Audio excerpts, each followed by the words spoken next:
Oi gente, tudo bom com vocês? Eu sou a Alice e esse é o Ali aqui e hoje a gente vai falar sobre a segunda temporada de Good Girls que finalmente chegou na Netflix e ó, eu já vou falar que temporada maravilhosa. Então ó, já se inscreve aqui no canal, deixa o seu joinha nesse vídeo e vamos falar de Good Girls.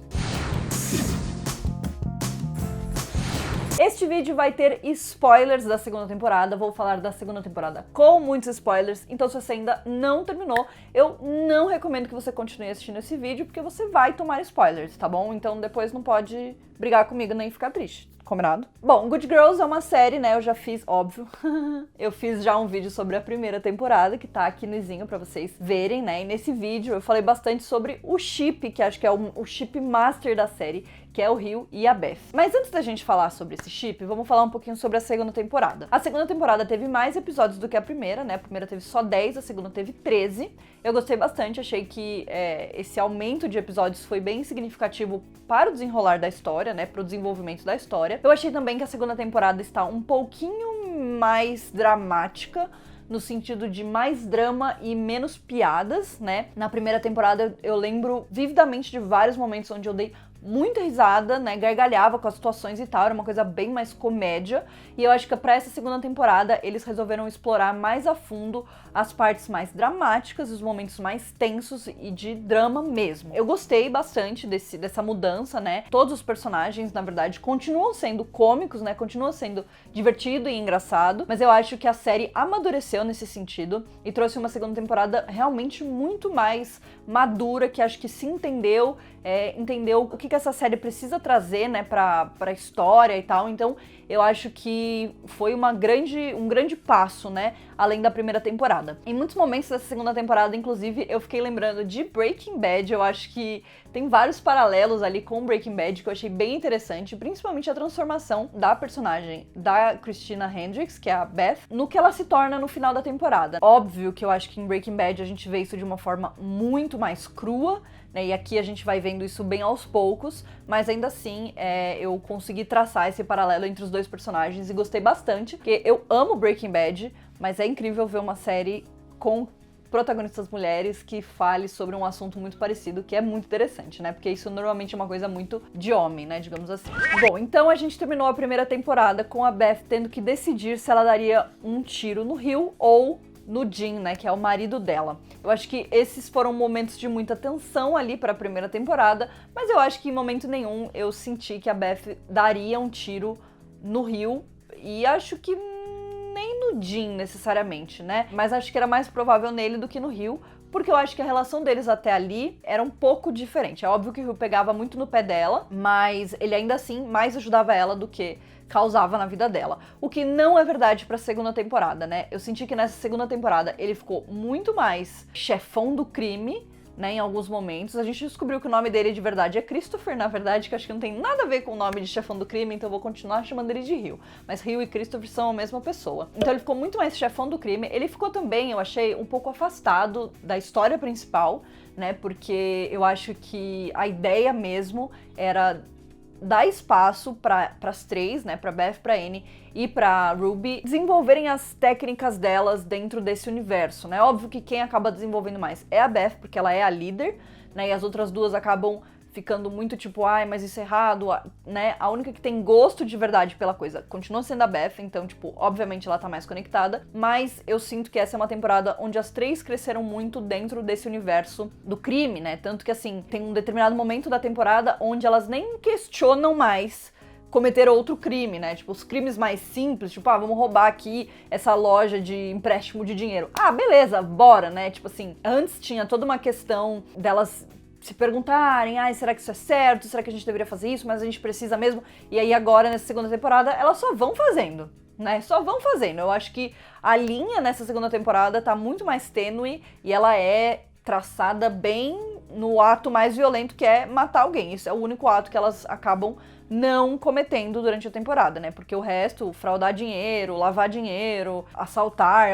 outros lugares, né? Então eu acho que elas passam por tudo isso. Isso é uma grande transformação nas personagens de uma forma geral. Bom, eu vou falar primeiro da Annie e da Ruby, porque eu acho que a Beth e o Rio e tudo que acontece com eles, a gente vai chegar mais pro final, porque acho que o clímax desse relacionamento chegou mais no final, né? Então, a Annie, a gente tem 2 arcos dela dentro dessa temporada. Eu senti que a temporada tem uma grande divisão do primeiro até o 6º episódio e depois do 7º até o 13º. Eu não posso dizer que isso me agradou 100%, porque eu acho que do primeiro até o 6º a gente tava num ritmo muito devagar e a gente tava meio que reciclando as mesmas temáticas. E aí, a partir desse momento, né, do 7º episódio, eles começaram a desenvolver novas coisas, novas temáticas, a ir pra outras coisas, outros problemas, outras questões, né? E aí eu acho que ficou um pouco mais interessante, ficou um pouco mais dinâmico. Mas de qualquer forma, a Annie primeiro, ela tem um relacionamento com o ex-marido dela, o pai da Sadie, que na verdade agora é o Sage, né? Que ele se assumiu pra mãe dele no final da temporada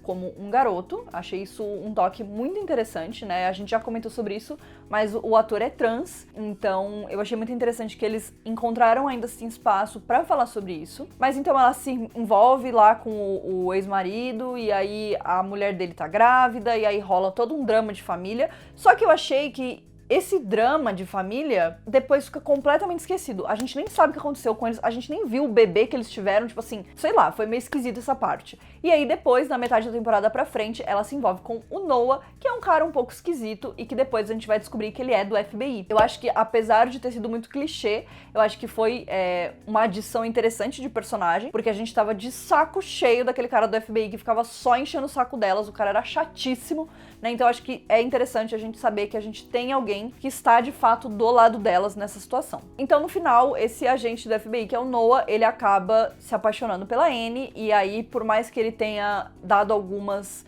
informações que ela passou pra ele, por sinal, ela foi bastante burra, né? Pro Turner, né, que é o outro agente do FBI, depois eu acho que ele fica meio dividido, e eu acho que pra 3ª temporada ele vai ser bem importante pra ajudar elas, pra ser essa ajuda do lado de dentro. Porque a gente sabe que o Stan, que é o marido da Ruby, ele foi demitido, né, depois de ter roubado lá a tampa da caneta, que era uma prova contra elas e etc, rolou toda essa treta. Eu achei bem interessante, porque acho que colocou ele de vez do lado dela, né, eu acho que fez ele entender por que ela fez o que ela fez na primeira temporada, e eu acho que isso aproximou mais eles. Então eles dois como casal tiveram uma construção muito boa nessa temporada. Eu acho que foi legal também que a gente aprendeu um pouquinho mais sobre o relacionamento da Ruby, da Beth e da Annie, né? Óbvio que a Annie e a Beth são irmãs, então, tipo, meio que não tinha muito segredo ali. Mas a gente descobriu, né, um pouco sobre a amizade delas quando elas se conheceram, que elas eram muito novas, elas sempre foram muito parceiras, né, e eu acho que cada vez mais a gente vê que a Ruby e a Beth são muito amigas, e a Annie acaba sendo sempre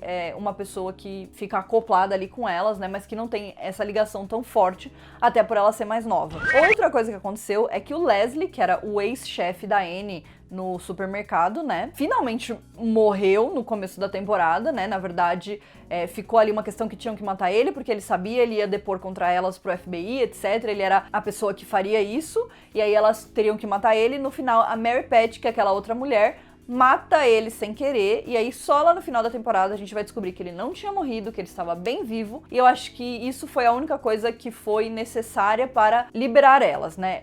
Tiveram algumas pessoas que não entenderam o que aconteceu, porque afinal elas não estavam sendo procuradas somente pelo assassinato dele, mas por uma série de coisas que culminava no assassinato dele, como uma motivação, né, pra todo o resto. E aí, acontece que, no momento onde ele se entrega pra polícia, o agente Turner, que é o cara que tava investigando, e ele é um cara que tava obcecado por isso, né, eu acho que isso fica bem claro, e ele é um cara que, obviamente, não tinha limites pra o que ele faria para colocar a pessoa que ele achava que era culpada atrás das grades. Então, ele tava, assim, numa caça às bruxas, né, contra a Beth, principalmente. Ele até fala, tem um momento onde ele tá conversando com o Stan, e ele fala pra ele que ele pode inventar qualquer história pra corroborar com o que ele quer que seja verdade, seja o fato do Stan não ter nada a ver, ou seja o fato da Beth ser a culpada, etc, etc. Então, ele é um cara que joga sujo mesmo, e ele tava muito obcecado com isso, ele tava querendo pegá-las de qualquer jeito, e eu acho que as outras pessoas ainda estavam meio em dúvida, porque no final das contas, eles tinham vários pontos, mas eles não tinham nenhuma prova concreta, eles tinham várias provas circunstanciais. Então a própria tampa da caneta era circunstancial, porque afinal significava que elas estavam no mercado durante o assalto, mas isso não provava que elas teriam matado o cara, né, de uma forma ou de outra, mas obviamente era uma motivação e era o que ele usou pra chantagear a Ruby, né, a quase entregar a Beth pro FBI. E aí, além disso, depois, né, eles tiveram também o dinheiro que a Ruby deu pros advogados, o dinheiro que era falso, que era o dinheiro que eles lavavam, eles tinham ali um pedaço de papel com a numeração do dinheiro falso e tal, mas de fato eles não tinham provas. Eles precisavam que a Beth fosse assumir ali o ter cometido o assassinato, e aí ele ia prender ela por causa disso. Como ele apareceu vivo, o que aconteceu é que todo mundo falou assim, porra, mano, você não conseguiu achar o cara tava vivo, você presumiu que ele tava morto e a vida seguiu, né? Tipo assim, e ele tava escondido só e tal, e o cara do FBI não conseguiu achar, então ele ficou muito envergonhado, né? E meio que toda a investigação que ele tava fazendo foi jogada no lixo por causa disso, né? Porque as pessoas falaram assim, esse cara tá meio louco, obcecado e tal, acho que ele tá, né, pirado, vamos deixar pra lá. E aí meio que deixaram toda a investigação pra lá. Mas é óbvio que a qualquer momento, qualquer uma dessas coisas pode reaparecer, ressurgir, ser reaberta, né? Porque afinal eles não resolveram essa questão da lavagem de dinheiro, não resolveram a questão do assalto. E ainda tem o corpo do marido da Mary Pat, que depois a gente descobre que ele morreu e ela deixou ele morto, né? Não contou pra ninguém, escondeu o corpo dele no freezer porque ela queria continuar recebendo os cheques da ajuda do governo que ela recebia pra ele. Por ele, né? Então, isso ainda com certeza vai ser um problema, porque a Mary Pat continua sempre sendo um problema. As meninas não lidam com ela porque elas entendem que ela é uma vítima da situação, ela foi estuprada pelo Boomer, ela tem 4 filhos, passa por muita dificuldade, então elas acabaram deixando pra lá. Mas eu acho que isso não foi uma jogada muito inteligente. E por fim, óbvio, a gente teve Beth, Rio e o Dean, né? Acho que a gente teve um grande foco no relacionamento da Beth com o Dean nessa temporada. Eu achei que isso foi interessante para a construção de personagem, mas eu confesso que eu não suporto ele. Eu acho ele chato pra cacete. Acho ele muito chato, sério. Ele é muito embuste. Tem um momento onde ele fala pra ela, eu não diria pra você como fazer o seu trabalho de cuidar das crianças, então você não pode dizer pra mim como fazer o meu trabalho de cuidar dos carros, sendo que, tipo assim, ele é péssimo fazendo o bagulho dos carros, porque ele falha toda hora. Então, ele foi super machista e escroto. Sério, não dá. E aí ele acha que ele poderia contratar alguém para matar o Rio, que é, tipo, o chefão das drogas. Tipo assim, mano, sério? Você contratou um adolescente de 17 anos pra matar um puta chefão de drogas, os caras ainda enrolaram ele, levaram todo o dinheiro. Olha, o Dean só fez merda nessa temporada, mas pelo menos o nosso ship aconteceu.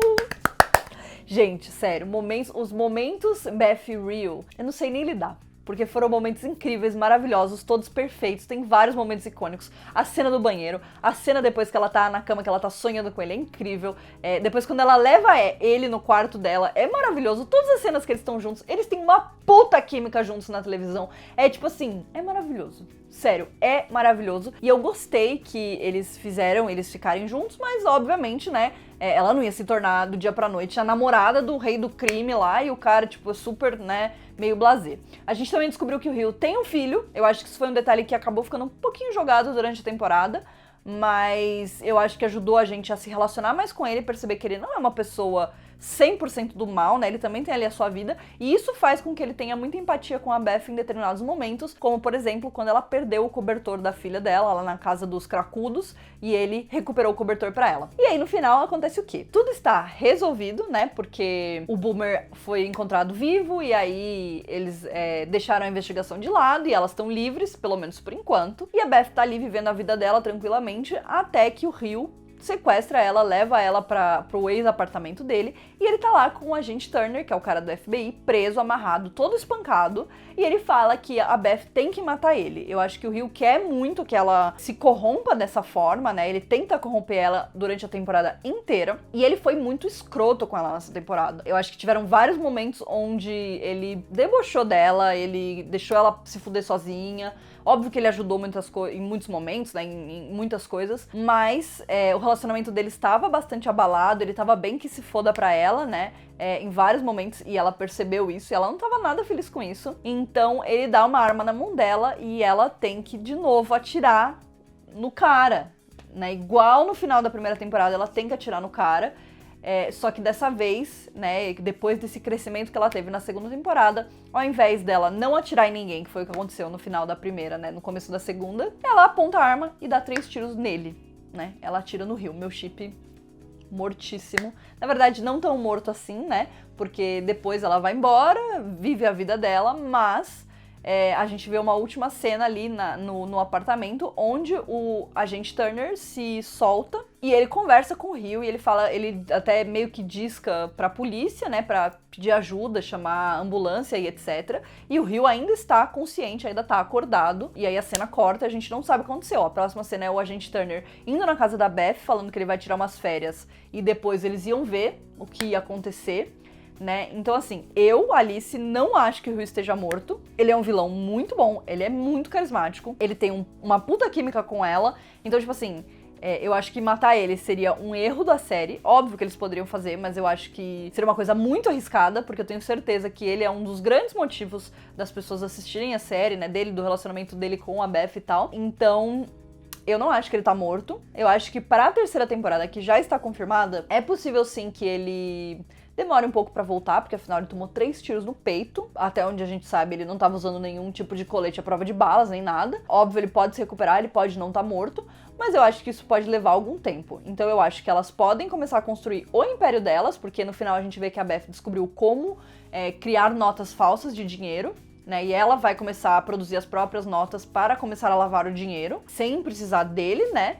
E aí eu acho que quando elas estiverem mais ou menos organizadas e com tudo certo, ele vai aparecer pra querer pegar o dinheiro dele, né, e pra querer causar com elas, enfim. Então eu acho que é isso, eu não acho que ele está morto. Então deixem aqui nos comentários se vocês acham que ele está vivo ou que ele está morto. Foi uma boa temporada, eu gostei bastante.